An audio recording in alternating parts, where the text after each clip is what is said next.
Datuk punya mic memang mati. Dia on. Oh, okey. Saya off ke sekejap. Okey, guys. Tengok sini.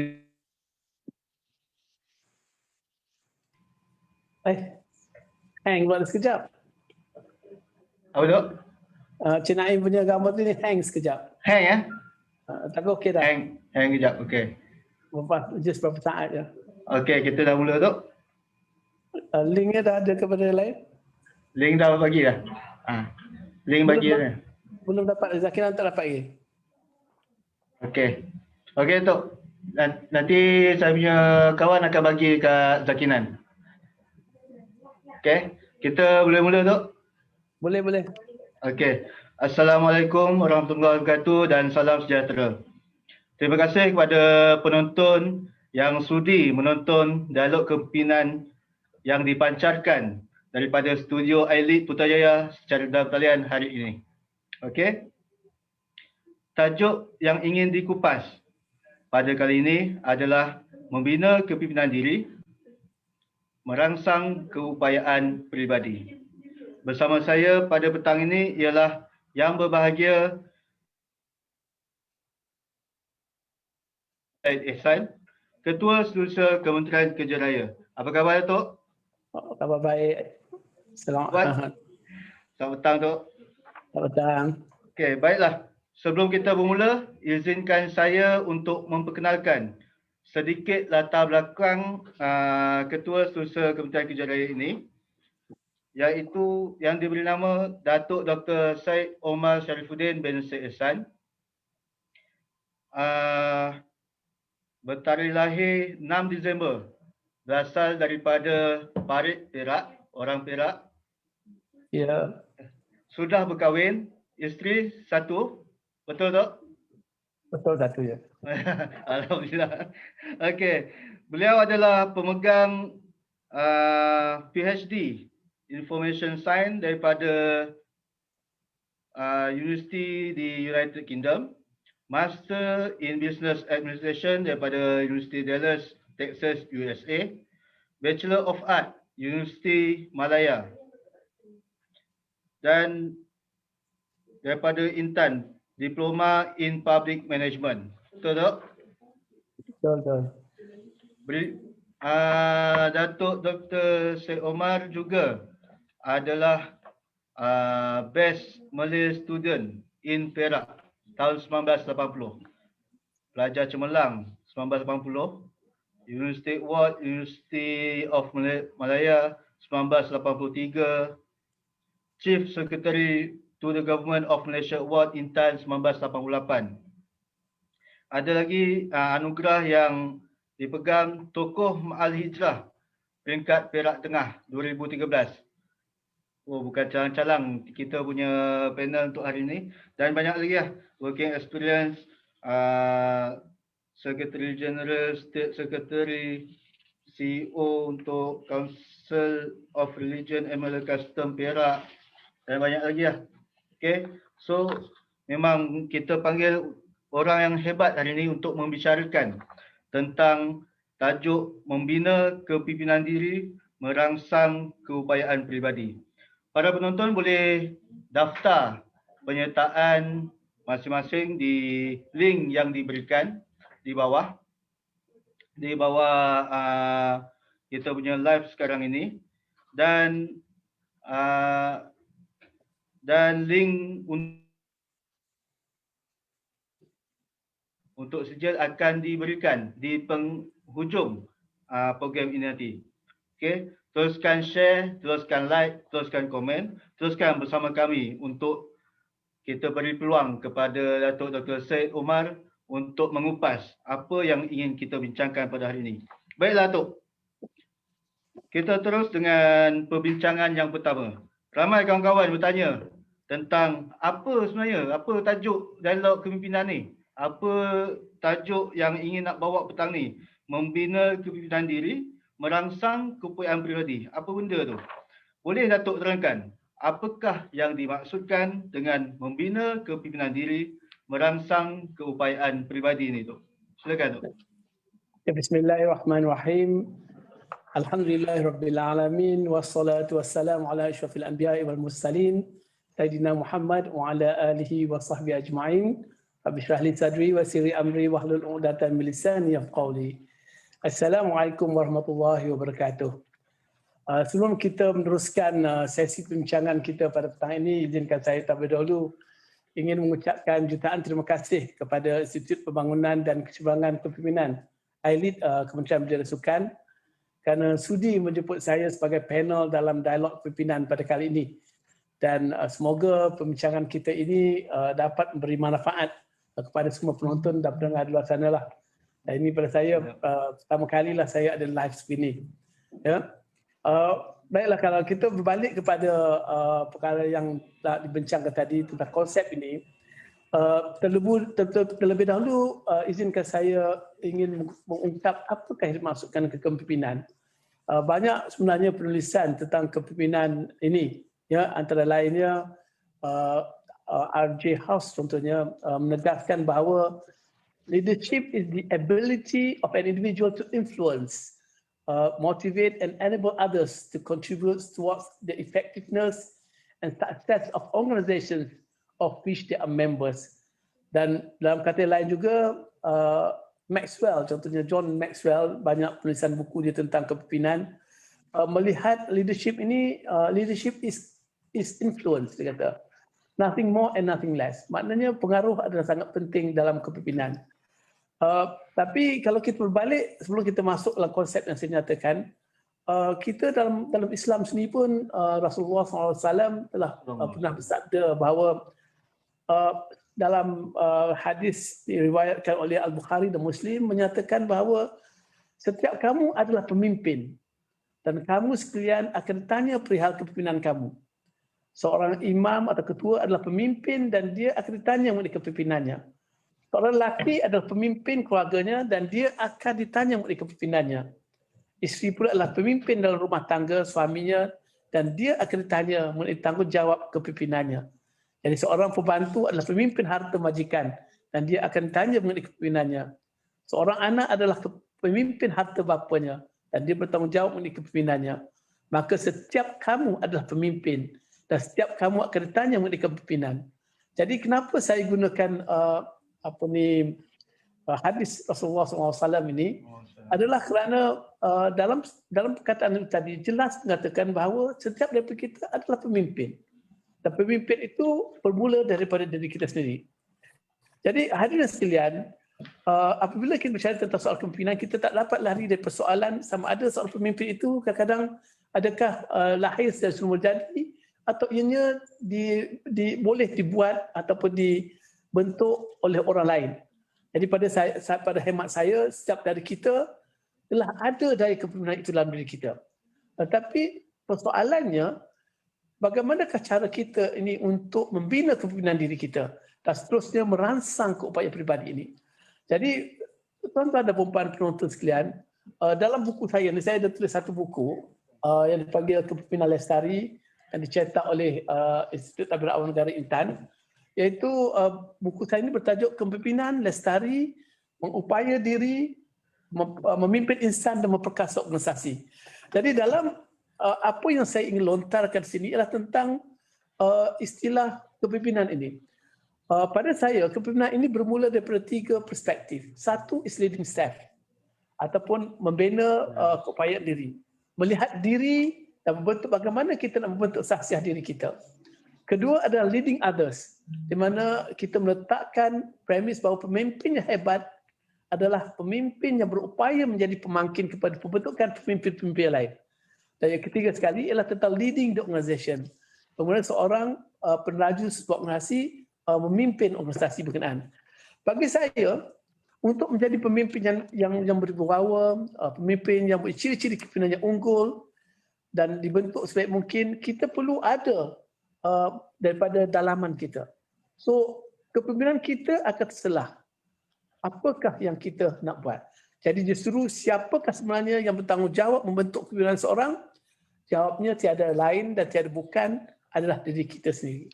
Jadi sebenarnya kita perlu akur bahawa untuk sebarang kita mengecap kejayaan dalam kehidupan tidak ada orang lain yang akan membantu kita selain daripada kita sendiri yang akan melihatnya. Jadi jatuh bangunnya kita sepanjang kehidupan ini adalah hasil usaha dan tangan kita sendiri. Kata pepatah, laksana apa tampangnya itulah tumbuhnya. Jadi berupaya mengenal diri merupakan titik mula atau prasyarat kepada mengenali keupayaan diri kita. Jadi pembinaan kepimpinan itu boleh bermula daripada sendiri. Jadi dengan cara inilah kita berupaya mengenali kekuatan dan kelemahan diri kita. Jadi seringkali kita begitu mudah melihat kekuatan dan kelemahan orang lain. Biasanya kita selalu komen orang ni macam ni, orang ini macam tu, kepimpinan dia begini. Tapi sebenarnya kita jarang melihat kepimpinan diri kita sendiri. Kita tidak melihat keburukan kita sendiri. Jadi seorang yang berjaya atau berupaya melihat dalam dirinya dan menilai segala kekuatan dan kelemahan yang ada, tentu sekali dia akan mampu untuk menjadi orang yang hebat. Jadi segala kekuatan perlu dijadikan azimat untuk melangkah lebih jauh lagi. Manakala segala kelemahan yang ada, kita perlu hindarkan untuk kita memperkukuhkan kekuatan diri. Jadi kita perlu berusaha sebenarnya untuk sedaya upaya kita untuk menjadi yang terbaik. Kerana pepatah mengatakan, hidup tidak kerana doa, mati tidak kerana sumpah. Jadi keupayaan kita mengenal diri juga akan menghindarkan diri kita daripada menjadi seorang yang sombong, bongkak dan tidak bersyukur. Seperti si buta mendapat tongkat dipukulnya bertubi-tubi. Jadi dari sini pada saya, kita hendak mengenali diri kita, kita kena bermuhasabah diri. Kita juga dengan cara inilah baru kita boleh membina kekuatan yang ada. Kita tahu semua orang akan ada keupayaan itu. Sama ada kita sedar atau tidak, begitulah.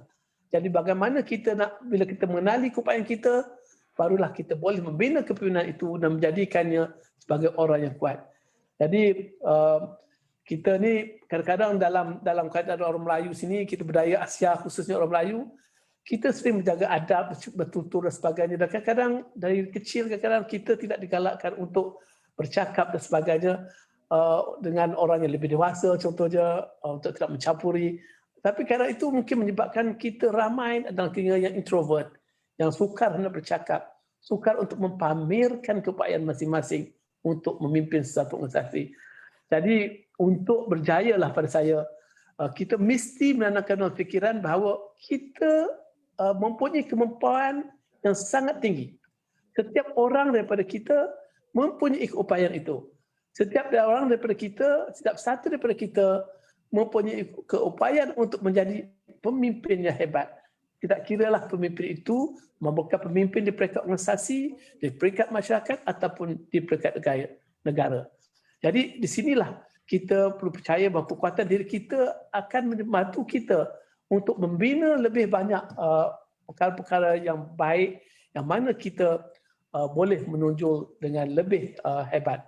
Jadi sebenarnya pada saya, an effective leader ataupun seorang pemimpin yang cemerlang itu adalah is someone who knows how to inspire people, how to inspire our subordinate, able to convince the subordinate that the origin of the organizational vision is not only important but attainable, able to challenge them with goals and responsibility and reward subordinates who perform well with organization. Jadi pada saya lah, untuk konsep kita yang kita ceritakan ini, di mana kita ni adalah merupakan tonggak utama dalam kita merangsang keupayaan kita. Kalau kita dapat melihat, reflect diri kita ataupun orang kata introspeksi diri, kita akan mampu melihat apa yang kurang, apa yang kuat kita. Dan dari situlah bermulanya bagaimana kita nak membaiki diri untuk kita menjadi seorang yang lebih berjaya, seorang yang dapat memimpin organisasi, seorang yang dapat memimpin masyarakat, ataupun seorang yang dapat memimpin negara. Jadi pada saya, apa sahaja yang kita perkatakan, isu utama kita di sini ialah bagaimana kita nak menjadikannya. Jadi kalau tuan-tuan nak membaca lebih, mungkin tuan-tuan boleh baca buku saya tadilah, yang saya ada terbitkan back in December 2018,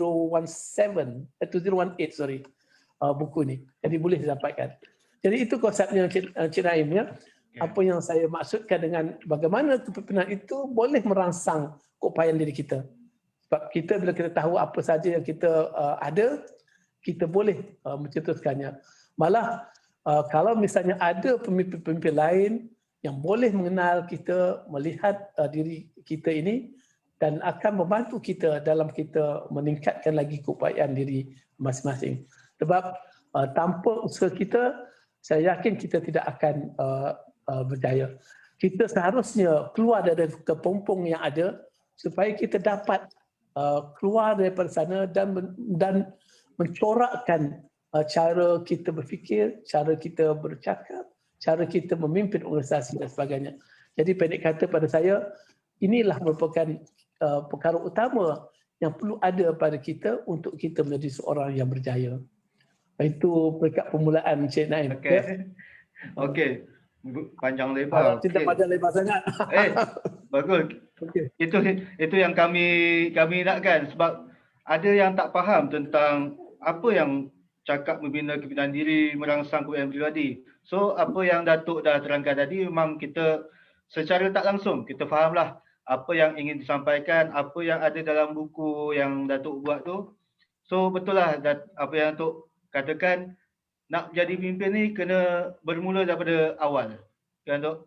Kena keluar daripada kepompong, kena bukan banyak bercakap, kena pandai bergaul atau bercakap dengan orang yang lebih berpengalaman. Sebab betul. Saya teringat dulu time kecil-kecil kan. So apabila kita bagi pendapat dekat orang yang lebih tua, apabila kita bercakap, dia suruh diam. So mungkin daripada situ ada sesetengah anak-anak ni yang dah tak mau bercakap, yang dah tak boleh nak keluarkan pendapat dia sebab dah dihalang daripada kecil. Betul tak? Betul. Jadi itu sebenarnya menghalang dia untuk bergerak sebab dia masa diri dia tidak yakin dengan apa yang ada. Ya, betul. Itu sebab kalau kita di sekolah, banyak kita diminta guru-guru lihat kita bagaimana nak memupuk kita menjadi seorang yang berani ke hadapan untuk kita melakukan sesuatu. Jadi pada saya gabungan ini kena ada. So kesedaran diri kita kena ada dan bimbingan dari luar pun kena ada. Ya. Betul. Okey.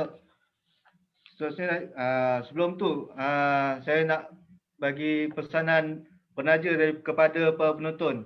Jika ada apa-apa persoalan yang ingin diajukan kepada Datuk Dr. Syed Omar, bolehlah type di komen di bawah ni, di komen live. InsyaAllah jika kita ada masa lebih, saya akan bacakan soalan-soalan yang terpilih. Boleh Tok Boleh insyaAllah.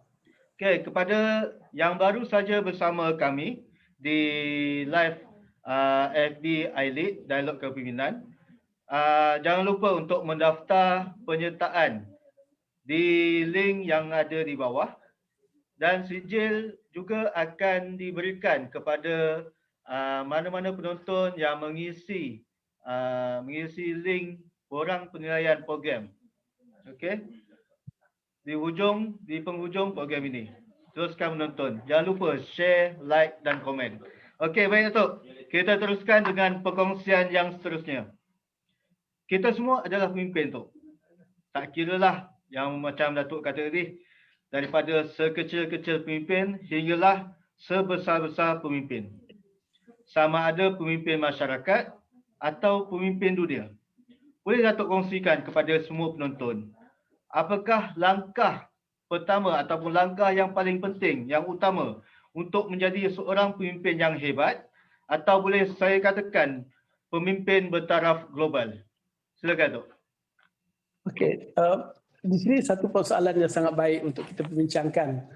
Pada saya, untuk menjadi seorang pemimpin yang hebat ini banyak betul cara-cara atau ciri-ciri yang ada.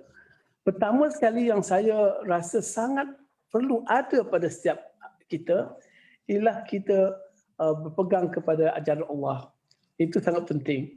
Sebab bila kita ada berpegang kepada ajaran Allah Subhanahu Wa Taala, kita akan mampu menjadi seorang yang hebat. Kita tak akan lari daripada apa-apa yang tidak betul.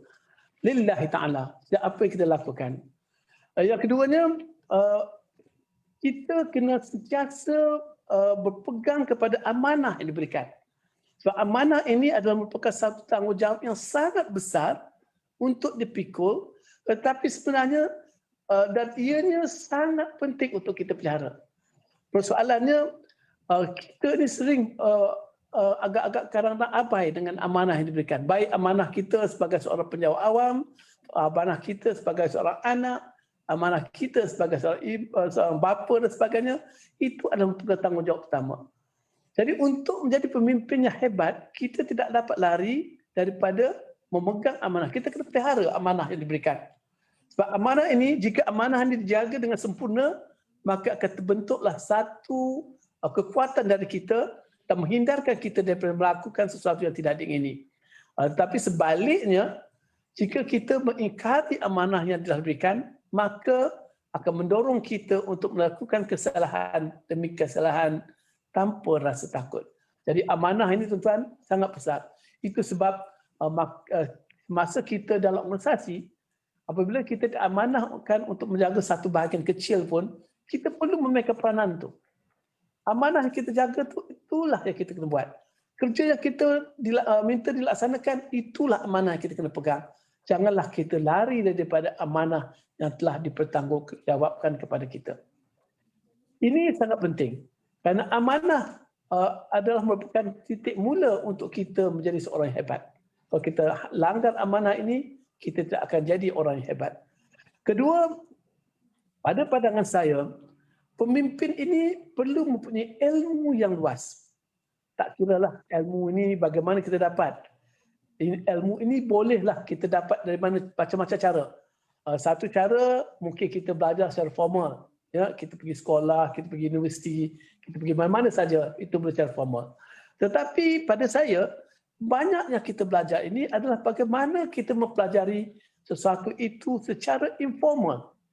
Ya, itu juga boleh satu pembelajaran. Kita bergaul dengan masyarakat, kita bercakap dengan masyarakat, kita bersama-sama dengan bos kita, kita bersama-sama dengan subordinate kita. Semuanya itu adalah merupakan satu pembelajaran yang berkesan. Pada saya, kita apabila kita nak belajar ni, kita tidak boleh mengira dengan siapa kita belajar untuk menjadi pemimpin. Sebab kita perlu mencari orang yang betul-betul mahir untuk mendapatkan ilmu itu. Saya tidak segan masa saya awal-awal bekerja dulu. Saya pernah bekerja di pejabat tanah contohnya. Saya banyak bertanya bukan pada pegawai saja. Kepada pegawai bawahan juga saya bertanya. Sebab mereka punya knowledge yang tertentu tentang tanah. Ya, masa tu saya belum tahu tentang istilah tanah atau apa dia, apanya geran dan sebagainya. Mereka yang sama-sama membantu saya. Jadi kita ni kena belajar tanpa mengira. Janganlah kita malu, kita hanya memilih orang lain tertentu saja untuk kita belajar. Dan kita kena nak mencari ilmu ini, kita kena lihat macam mana kata pepatah. Ya? Hendak belajar berenang, dapatkanlah itik. Nak belajar memanjat, dapatkanlah tupai. Maknanya kita kena belajar pada orang yang betul-betul mahir. Jadi mendampingi orang-orang ilmu dan mahir dalam bidang secara tidak langsung, dia akan membolehkan kita juga turut mendapat manfaatnya. Malah pembelajaran yang berterusan ini akan mampu sebenarnya merubah kehidupan seorang. Justru semampu mungkin pada saya, kita kena timba ilmu sebanyak mungkin. Kerana ketidaksempurnaan ilmu ini, yang diperoleh ini adalah laksana golok kayu ditetapkan tak makan, dijual tak laku. Kan? Jadi kita kena pastikan kita ini berupaya dengan ilmu yang ada. Tak kira apa ada. Itulah sebab maka kita ni sekarang ni lagi mudah. Dalam era digital sekarang ni, kita boleh mencari ilmu itu di mana-mana. At our fingertips. Ketik saja kita dapat ilmu di mana. Baik dalam YouTube. Sekarang ni kita pun begini, dapat dalam Facebook. Kita belajar, bertukar-tukar fikiran untuk kita mendapat sesuatu ilmu. Ketiga, sesuatu yang perlu pada saya ialah bagaimana kita perlu menanamkan sifat-sifat positif dalam diri. Jadi apabila kita berfikiran positif, minda kita akan bertambah cergas. Emosi kita akan bertambah mantap. Dan tentunya keupayaan kita akan terus meningkat. Jadi saya percaya bahawa kalau kita sentiasa berfikiran positif, kita akan dapat melaksanakan apa sahaja sukar secara lebih mudah. Justru tuan-tuan, kita kena bentuklah roh kita ni dengan iman. Ya? Kita kena siramkanlah minda kita dengan ilmu. Dan pupuklah jiwa kita dengan ketulusan dan bajaklah kepelakuan kita dengan kebaikan. Jadi dengan cara itu kita akan dapat memastikan kita akan menjadi seorang yang lebih berjaya. Keempatnya, kalau mungkin ada masa sikit lagi, pada saya seorang pemimpin juga perlu berupaya mengawal emosi diri. Kadang-kadang ni seorang ketua ini memang susahlah. Kita ni kadang-kadang dalam keluarga kita pun, dalam masyarakat, kita selalu gagal mengawal emosi. Jadi sebenarnya kalau kita gagal mengawal emosi kita, kita bekerja akan berkesan yang negatif kepada organisasi kita secara berpanjangan. Memanglah kata orang, kalau kita kelihatan sumbang di mata, maka kita akan binasa di hati kita. Jadi itulah sebab maka kita kena jadi seorang yang mampu untuk mengawal emosi dan perkara-perkara yang berkaitannya. Sebab kita tahu emosi ini memang susah nak kawal. Itu sebab dalam Islam pun, kalau kita tengah marah tu, kalau kita tengah berdiri, kita disuruh duduk dulu supaya kita bertenang, jaga emosi, jangan marah membuta tuli. Itu akan melambakannya. Jadi kalau kita tak kawal emosi ini, kita akan ternampak pada perwatakan kita, pada rupa kita, pada perlakuan kita, dan menyebabkan masyarakat ataupun subordinate kita, kawan-kawan kita akan menjauhkan diri daripada kita. Terutama kalau kita suka marah orang pasal tanpa sebab dan masabab. Jadi pada saya, cara mudah untuk mengawal emosi ini adalah dengan menanamkan sifat sabar dalam diri. Ya, sabar dan ikhlas dalam apa jua yang kita lakukan. Jadi dengan cara inilah kita akan berupaya menjadi seorang yang lebih baik. Sejujurnya bukanlah dinamakan kesabaran jika masih mempunyai batas, dan bukanlah pula dinamakan keikhlasan jika hati kita masih terasa sakit.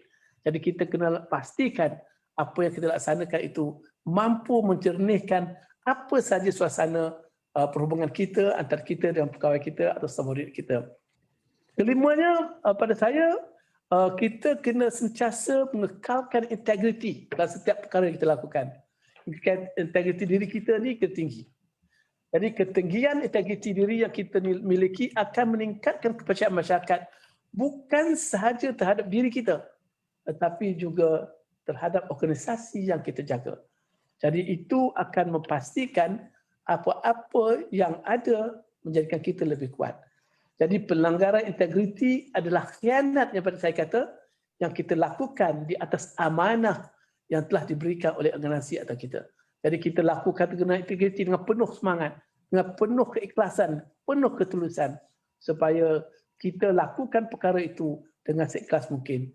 Jadi seorang yang melakukan khianat ini, melanggar integriti ini, adalah kata pepatah seperti dedalu api hinggap ke pohon kayu, hinggap ke batang-batangnya mati, dan hinggap ke ranting-rantingnya patah. Jadi yang terakhirnya yang mungkin saya bershare, mungkin banyak lagi lah, tapi ini saya mungkin petik beberapa saja yang saya fikirkan yang sesuai untuk kita jadikan panduan lah. This is not all, but ada banyak lagi lah. So yang seterusnya saya kata, pemimpin ini sebenarnya kita perlu mahir dalam mendengar. Jadi kita, masalah kita apabila kita tidak mahu mendengar apa yang orang lain kata ataupun subordinate kita. Jadi kita nampaklah kadang-kadang tu itulah kena pentingnya wujud komunikasi antara dua. Apabila seorang ketua itu mahu mendengar, maka dia akan menjadi lebih baik. Staf dia akan dapat mengutarakannya. Kerana dia akan mampu berikan peluang pada orang untuk kita bekerjasama dalam apa jua sekalipun. So kita perlu sentiasa mendengar. Sebab berilah peluang untuk kita, untuk staf kita, atau pegawai kita mendengar kita. Jadi seorang pemimpin itu akan dihargai kalau apa-apa sahaja pegawai mereka, staf mereka boleh berbicara dengan kita secara yang lebih baik. Jadi itu sebablah maka kalau kita lah orang datang berjumpa kita dekat pejabat, kalau kita bercakap tu, kita janganlah masa dia bercakap tu kita pandang ke lain, buat kerja lain. Katalah orang datang depan kita bawa masalah tertentu ataupun bawa isu-isu tertentu, kita cakap sambil buat kerja, tak pandang pun tu. Pada saya itu merupakan satu komunikasi yang kita perlu wujudkan. Kita kena bercakap, kalau boleh pandanglah wajah orang yang kita cakap tu. Dengan cara ini ada wujud kontak antara kita dengan pendengar, dan orang berkenaan akan merasai apa yang mereka cakap itu dihargai. Jadi pemimpin memang wajib mendengar. Kalau pemimpin yang tak mendengar dan kena sembrono saja lakukan apa saja, saya percaya mereka tentunya tidak akan disukai oleh siapa saja. Tak kiralah daripada organisasi dia atau masyarakat yang lain. Jadi itu antara ciri-ciri yang saya rasa boleh kita mainkan dalam kita menjadi seorang pemimpin yang hebat. Mungkin banyak lagi lah kita ceritakan.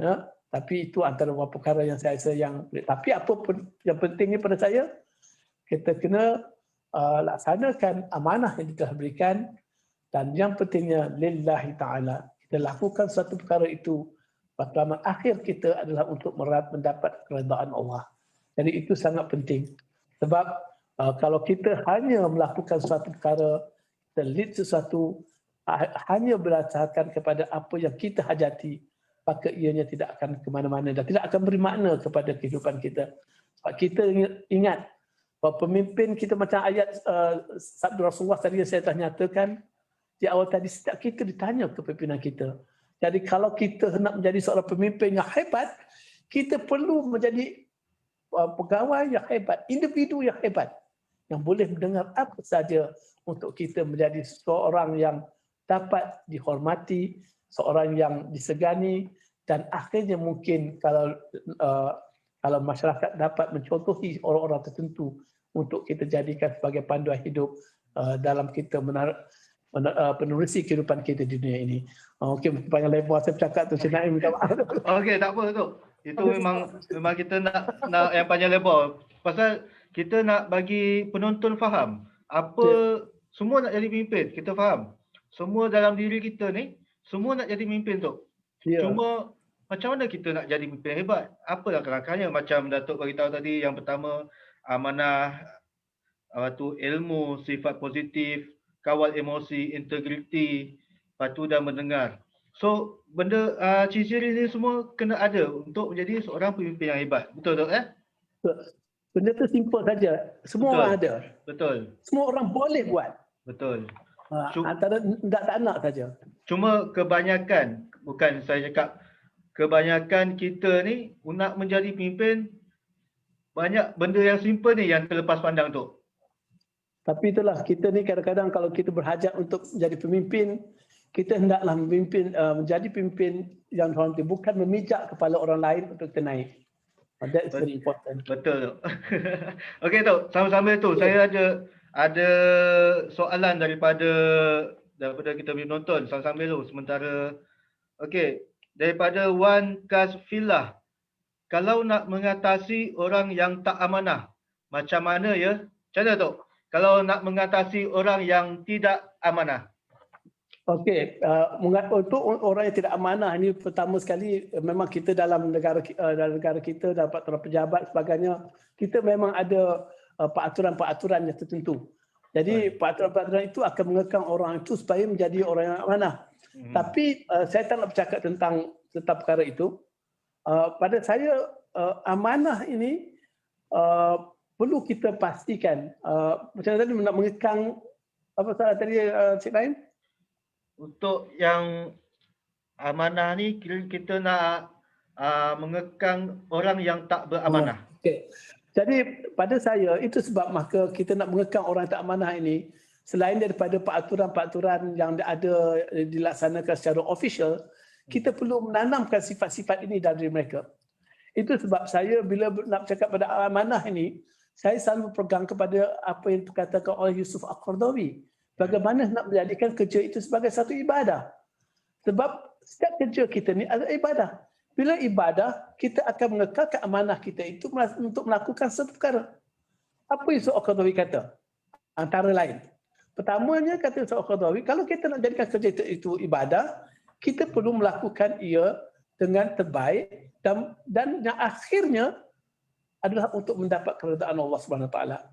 Keduanya kata Yusuf Al-Qaradawi, kalau kita nak menjadi amanah, kita nak menjadikan kerja sebagai ibadah, maka hendaklah kita melaksanakan kerja itu sebaik mungkin. The best that we can do. Jadi kalau kita laksanakan yang betul ini, kita memang akan menjaga amanah itulah. Yang ketiganya, kita kena pupukkan dalam diri kita ataupun diri kawan-kawan kita. Apabila berlaku sesuatu ibadah yang khusus dengan yang umum, janganlah lupa kita dahulukan dengan yang khusus. Ini simple sajalah. Kadang-kadang mesyuarat, kalau kita nak menjadikan ini, kita mesyuarat, janganlah lupa kita nak solat juga. Kadang-kadang tu ada ketikanya ada orang suka buat mesyuarat, nak masuk waktu buat mesyuarat. Sampai nak habis waktu, orang mesyuarat pun tak ada pahala. Kan, itu susah. Yang keempatnya kata Yusuf Qaradawi, kalau bertemu dengan yang haram yang halal, tinggalkan yang haram. Jadi cara ini kalau kita everybody menjadikan tugasan kita, kerja kita tu sebagai ibadah, maka secara langsung kita akan dapat mengekang sifat-sifat tidak amanah kita itu. Jadi inilah caranya. Kalau kita takut, okey kita kena kerja. Itu sebab kita ada masa. Pukul berapa kita makan, pukul berapa kita datang pejabat, pukul berapa kita break. Ini kadang-kadang break lebih banyak daripada makan. Itu amanah tu. Itu juga integrity. Ya? Jadi itu sebab kita ni dalam peraturan-peraturan yang ada, kita cuma cuba mengawal melalui peraturan-peraturan yang ada. Tapi pada saya pokoknya tadi, balik kepada awal tadi kita bincang, everything must be from inside. Kita kena mulakan. Kita kena tunjukkan amanah kita kepada orang lain. Kita kena laksanakan amanah itu lillahi ta'ala. Dengan cara itu pada saya, pastinya setiap orang akan menjadi insan yang terbaik apabila mereka memegang amanah yang telah diberikan. Dan sama sekali mereka tidak akan mengkhianati amanah yang telah diberikan pada mereka. Jadi itu cara pengajaran pada saya. Everything have to look inside. Dapatkan apa yang ada dalam diri kita dan buangkan segala yang negatif supaya kita jadi orang yang betul-betul boleh memegang amanah Allah. Bukan saja amanah kerja itu bukan pada bos saja, ya. Kita lakukan bos, kita jadikan pada organisasi kita. Tapi the final say is untuk mendapat keridhaan Allah. Dengan dapat keridhaan Allah, kita dapat rezeki yang halal, kita dapat rezeki yang bersih, dan akhirnya kita bagi anak kita makan, isteri kita makan, dan masyarakat kita sama-sama dapat merasakan apa kita dapat juga, dan mereka semua akan mendapat daripada rezeki yang halal. Tentunya mereka akan menjadi seorang insan yang baik yang tidak akan dapat dikotak-katikkan. Mungkin panjang sikit saya cakap. Okey, tak apa tu. Bagi penonton kita faham apa yang kita nak sampaikan pada petang ni. Sebab kebanyakan ialah kita zaman sekarang ni semua nak jadi pemimpin, semua nak jadi ketua. Tapi kita tak faham apa itu amanah yang macam Datuk sebutkan tadi. Amanah, walau macam mana kepimpinan sekalipun, kita yang pertama adalah amanah. Kita fikirkan apa amanah kita kepada Allah Subhanahu Wa Taala. Betul tak Betul.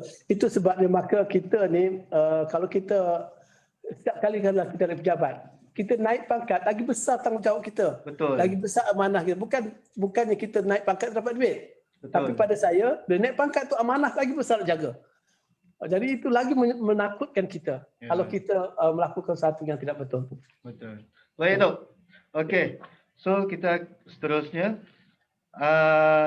Saya melihat ada sesetengah pemimpin ini yang apabila kita lihat saja sudah tahu yang beliau adalah pemimpin yang disegani.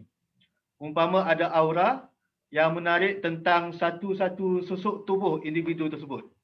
Bagi saya umpamanya, bagi saya Tok saya melihat Datuk Dr. Syed Omar ni contoh yang ada aura walaupun tak pernah bertemu mata, walaupun Allah tak pernah bersembang berhadapan, tapi apabila saya buat research sikit tentang Datuk di Facebook dan di YouTube, cara Datuk bercakap, cara Datuk menyampaikan syarahan Datuk, saya dapat satu orang kata aura tu saya rasa.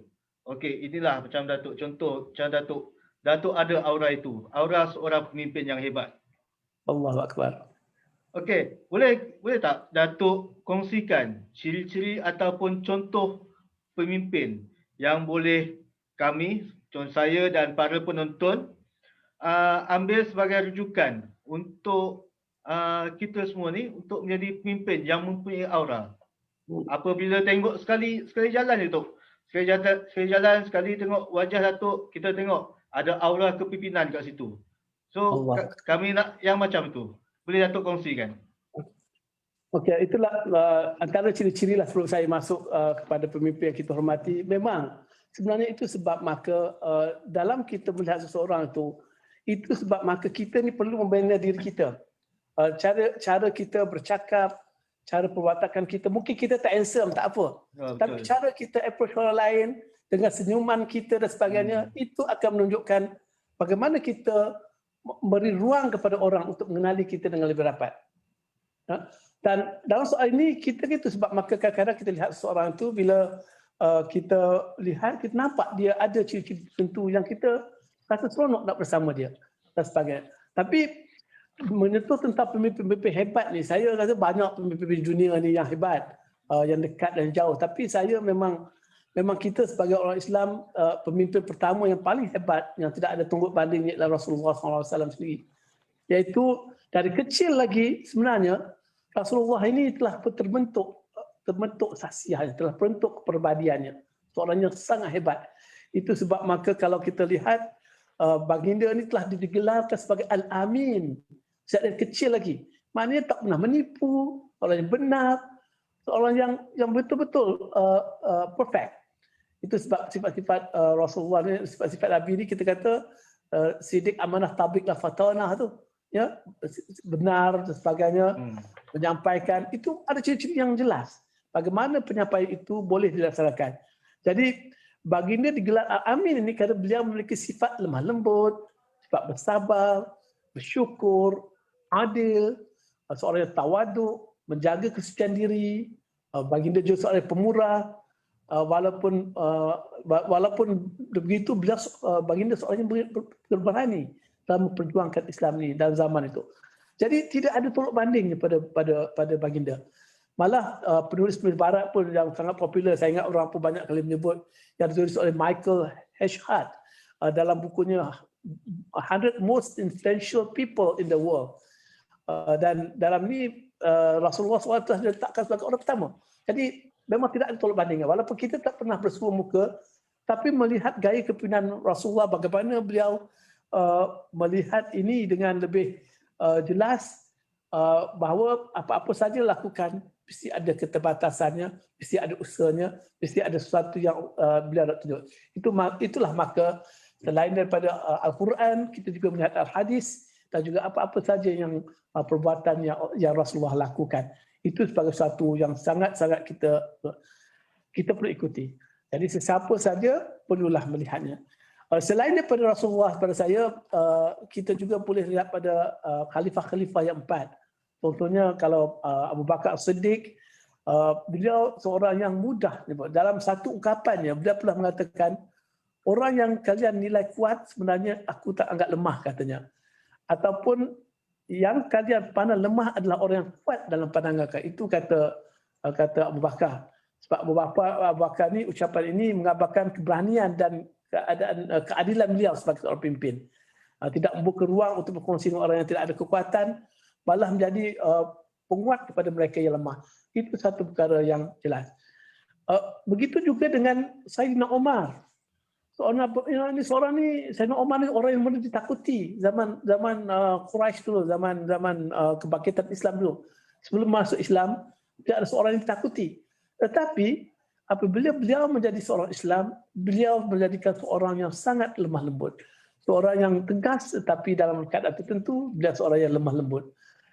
Beliau juga lalu menjadikan mana turun padang melihat masyarakat dan sebagainya dalam perkembangan mereka. Jadi banyak lagi Umar Abdul Aziz dan sebagainya. Itu antara pemimpin-pemimpin yang jelas. Negara kita pun mungkin ramai pemimpin yang kita boleh contohi bersama. Dan pada saya, pemimpin-pemimpin beginilah kita boleh ambil key point yang mereka ada, sifat mereka, pribadi mereka, dan bagaimana kita nak tanamkan dalam diri kita. Bagaimana kita nak pupuk nilai diri kita untuk menjadi seorang yang demikian. Katalah kita nak cakap bagaimana kita nak memupuk seorang menjadi lemah lembut. Lemah lembut itu bukan makna kita lemah, bukan makna kita lembik. Tapi lemah lembut itu adalah pribadi kita, bagaimana kita menangani isu-isu tertentu, bagaimana kita mewujudkan komunikasi antara kita dengan orang lain dengan lebih baik. Mewujudkan suasana harmoni yang orang akan pastinya menyukai kita, mendekati kita. Kalau orang yang suka pemarah, pendendam sebagainya, saya percaya kalau orang suruh jumpa pun kita tak nak jumpa. Kita rasa takut. Kita rasa tak seronok berjumpa. Kerana orang berkenal akan berikan kita kesan negatif.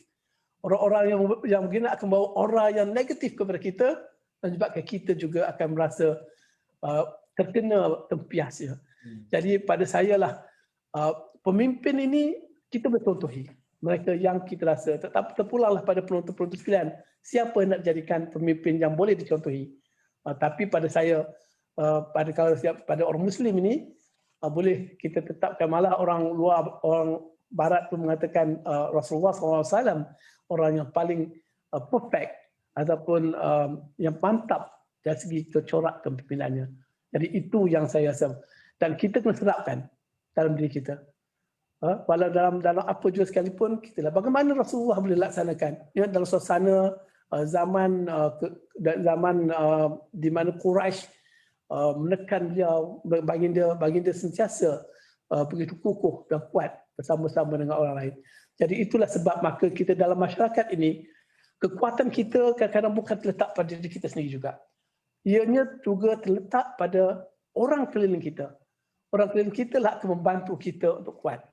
Pemimpin tidak akan bergerak bersendirian. Mereka akan bersama-sama dengan rakan-rakan sejawat, dengan rakan-rakan masyarakat sekelilingnya untuk menerajui satu generasi dengan lebih hebat.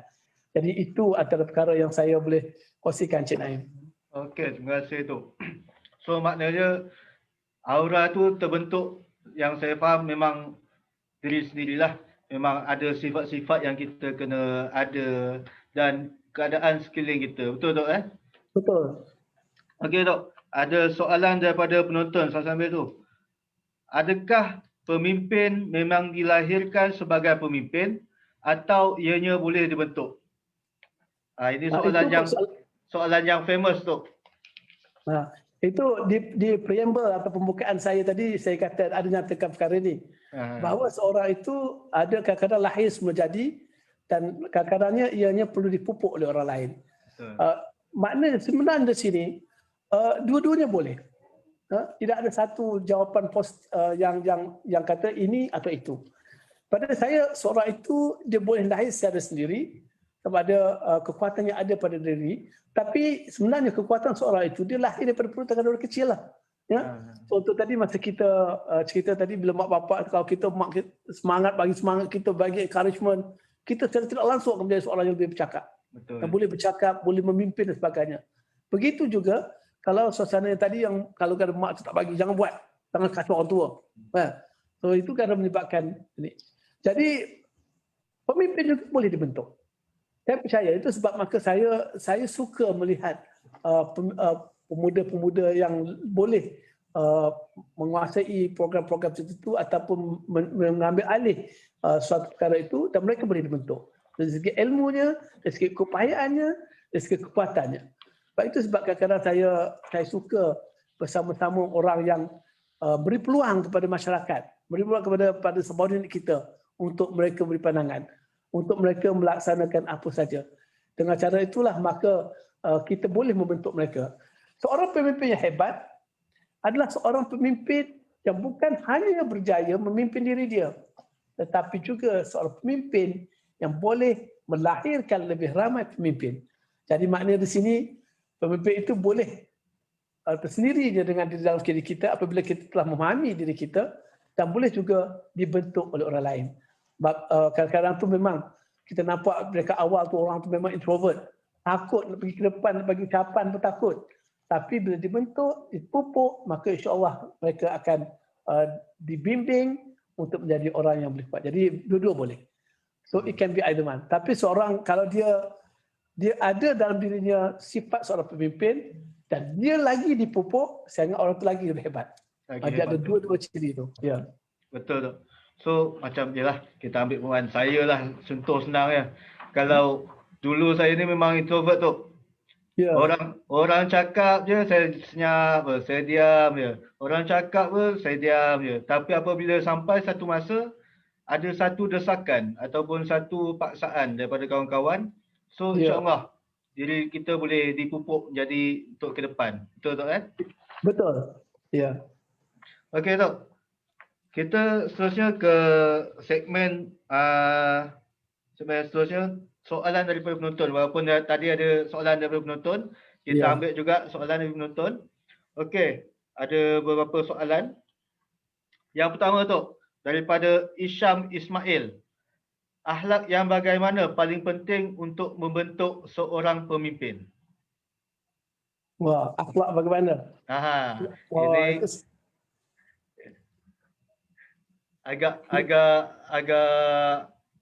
agak mencabar juga soalan ni. Saya pun akhlak yang macam mana? Saya pun tertanya juga.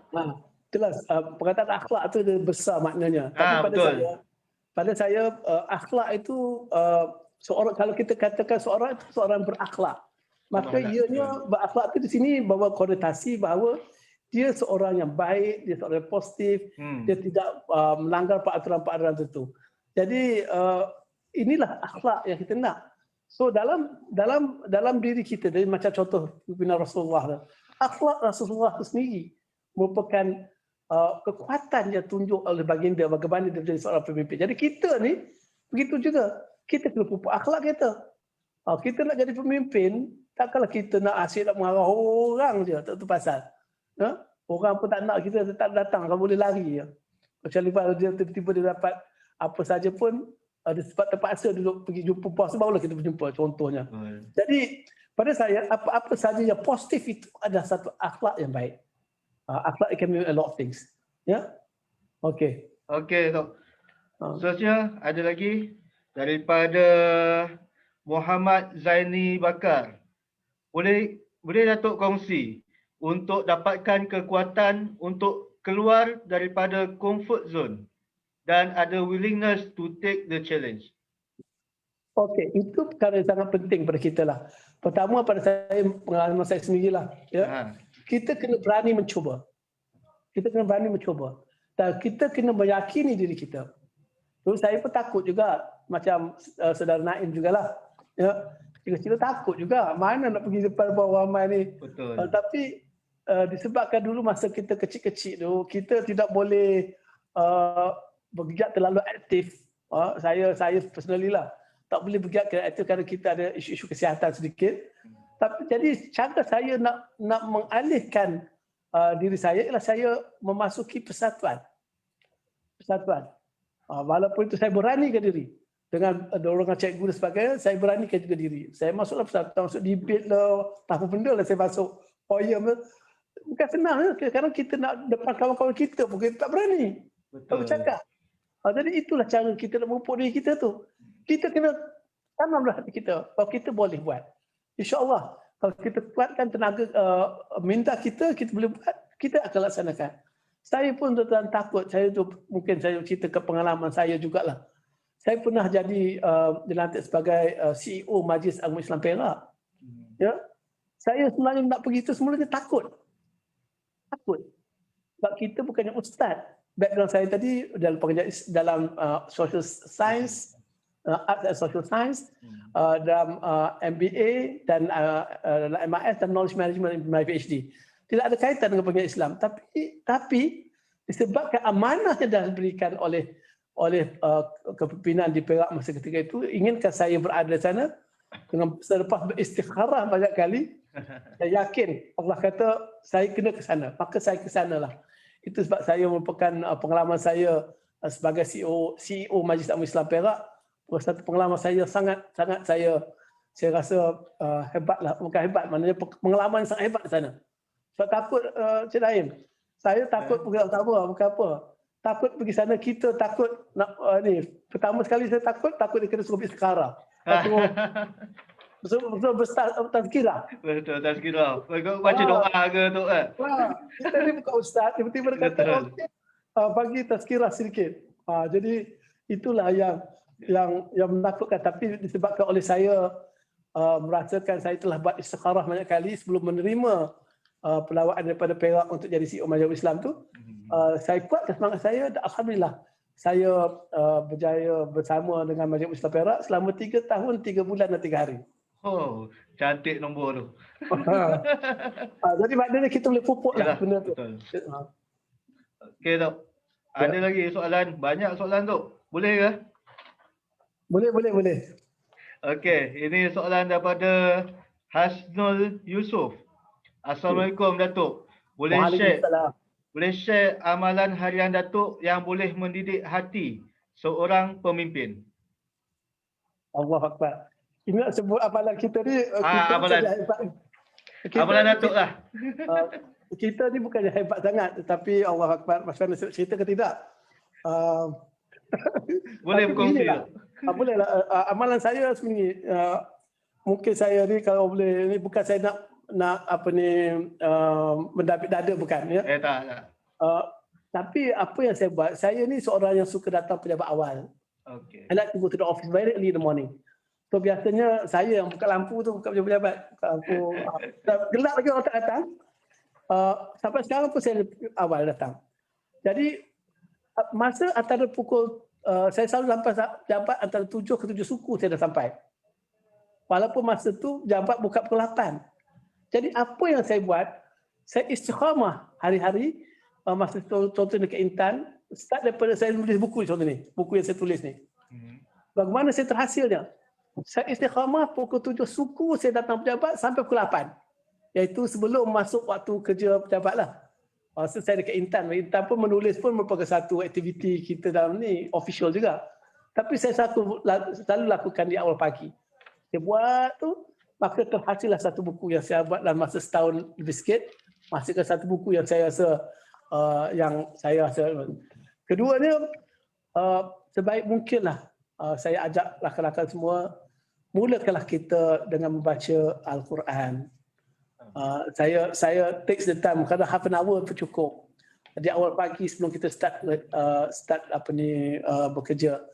Malah saya di pejabat sekarang ni tanyalah pegawai saya selepas pukul 8 baru orang boleh jumpa saya.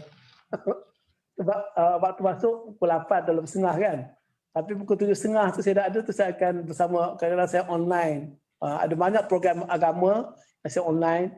Jadi itulah. Jadi bila kita isi diri kita dengan Al-Quran lebih awal, maka itulah saya pun segan cerita benda ni pasal ni terlalu personal bagi saya lah, tapi bolehlah saya kongsi. Kita kongsi tu. Bila kita mulakan sesuatu dengan Al-Quran, dengan sesuatu yang baik, insya-Allah Allah akan berikan kemudahan dalam kita melaksanakan kerja kita sepanjang hari itu. Allah akan menjadikan yang terbaik. Sebab kita dah mulakan hari kita dengan sesuatu yang baik. Jadi boleh buat amalan. Tuan-tuan hadirin semua, sekarang lagi mudah. Kita boleh tengoklah handphone dan sebagainya. So, bila nak apa-apa saja, cuba. Ambil masa. Half an hour is enough to read Al-Quran. So, dalam setahun, saya ingat, you boleh habis satu khatam satu Quran. Ya. Kalau kita kurang kekuatan, itu sebab saya selalu pagi itu saya ikut online. Supaya saya ada kekuatan, menumpang kekuatan ustaz yang mengajar dalam online tu. Untuk bersama-sama saya mempelajari Al-Quran dan juga misalnya hukum-hukum dan tentu dan sebagainya. Itu yang saya laksanakan. Dan satu perkara lagi yang penting pada saya, kita jangan berdendam lah, itu saja. Kita jangan berdendam.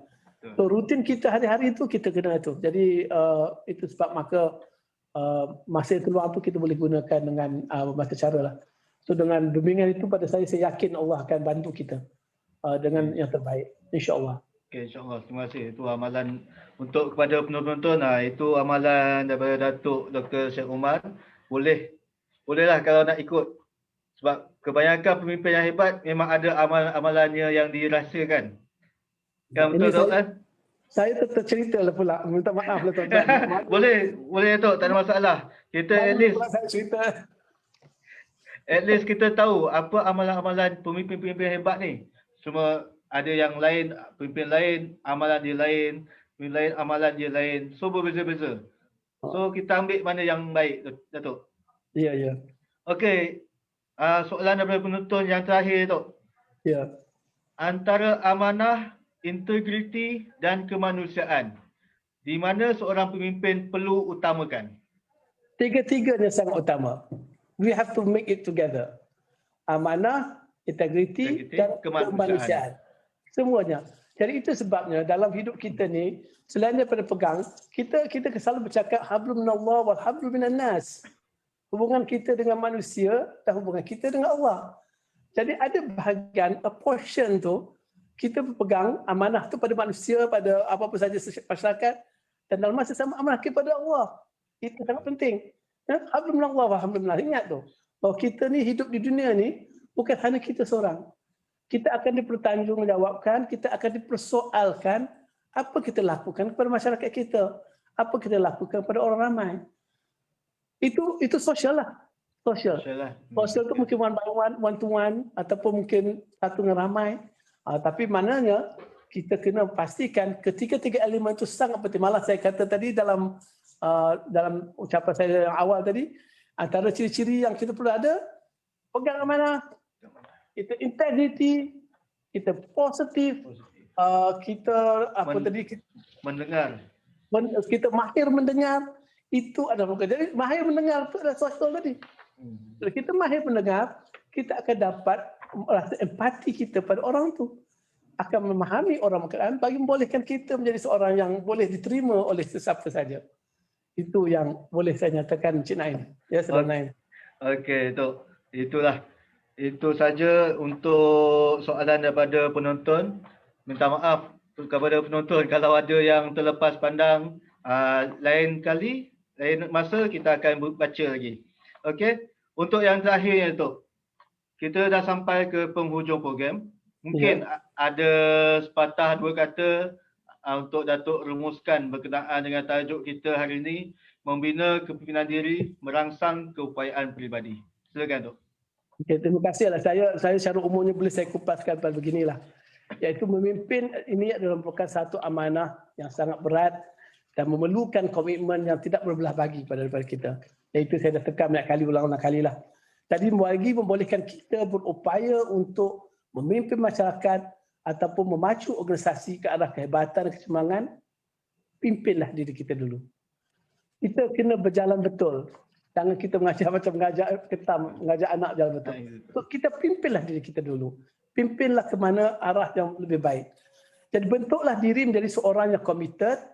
Bentuklah seorang yang berintegriti, tadi persoalan tanya. Jadi seorang yang bermaruah serta seorang yang sentiasa mempunyai empati dalam diri. Itu sangat penting.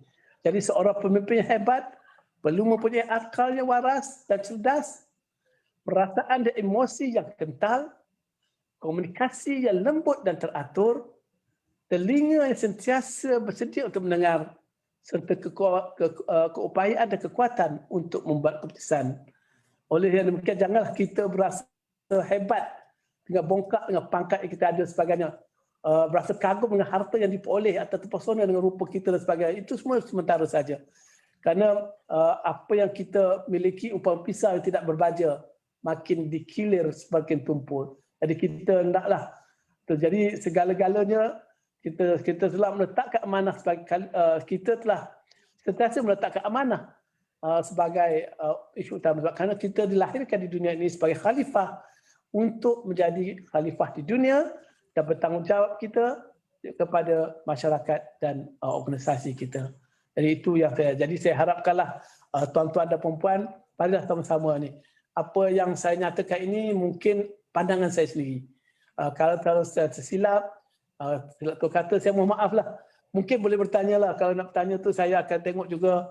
Mungkin page ni ada simpan dia punya rekod. Saya akan baca nanti komen-komen daripada pendengar-pendengar kita untuk saya amati.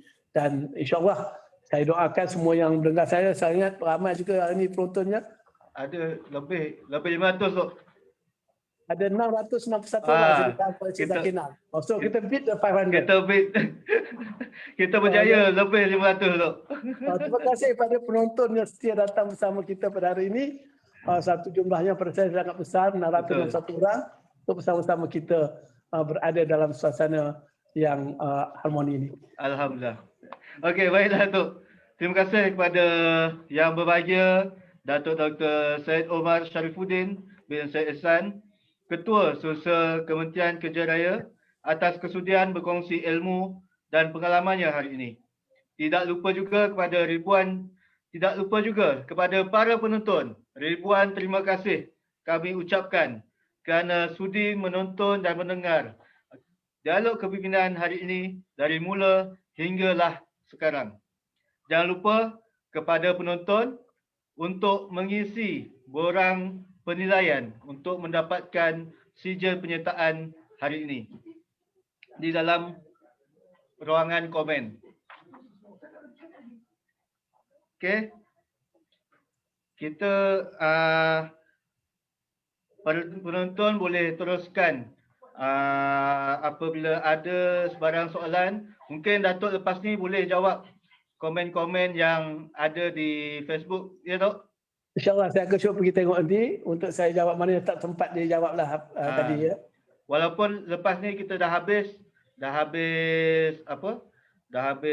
live, mungkin ada lagi soalan-soalan yang ingin ditanya secara langsung ataupun di dalam komen. So insya-Allah kalau tak ada arah lintang, kami akan kumpulkan soalan-soalan yang tuan-tuan dan puan-puan buat. So kami akan kumpulkan dan kami akan bagi kepada Datuk Dr. Syah Omar lah untuk menjawab. Boleh Tok kan? InsyaAllah. Mungkin kalau banyak sangat kita buat satu sesi lagi. Tuan, saya cadang macam tu juga. Sebab banyak rupanya Tok, ramai peminat-minat Datuk kat sini. Sampai 600. Saya pun tak jangka. Saya bajet ialah saya pun baru first time kan. So maknanya saya rasa mungkin kita akan buat kali kedua Tok kalau dapat keiznan daripada pengarah saya. InsyaAllah kalau ada terluang masa insyaAllah. Boleh Tok kan? Okey. Okey, kita ulang semula. Untuk penilaian, para penonton boleh mengisi borang penilaian di bawah. Baru okey. Baru nampak. Ada di ruangan komen. Para penonton boleh isi borang penilaian di bawah. Untuk mendapatkan sijil. So pastikan email yang digunakan adalah email yang aktif. Maklumat yang betul, terutama IC, nombor kad pengenalan lah. Kita nak bagi sijil selepas ini. Okey. Okey, kalau kita mungkin ada setengah yang kekurangan internet apa semua untuk gunakan handphone, kita boleh gunakan klik di website di PC. Sebab mungkin ada kekurangan, kita guna yang automatic generate punya certificate. Okey. Baiklah. Akhir kata Tok, daripada saya bagi pihak kluster kepimpinan dan Institut Pembangunan dan Kecemerlangan Kepimpinan ILIT, Kementerian Belia dan Sukan, saya memohon maaf jika ada terkasar bahasa, tersalah cakap ketika menjadi moderator sepanjang kita ke udara Tok. Okey. Saya sudahi kita punya dialog kepimpinan di bawah kluster kepimpinan dengan sedikit pantun Tok. Daun selasih pokok kayu. Terima kasih. Thank you. Semoga kita berjumpa lagi Tok. Assalamualaikum warahmatullahi wabarakatuh. Waalaikumsalam warahmatullahi wabarakatuh.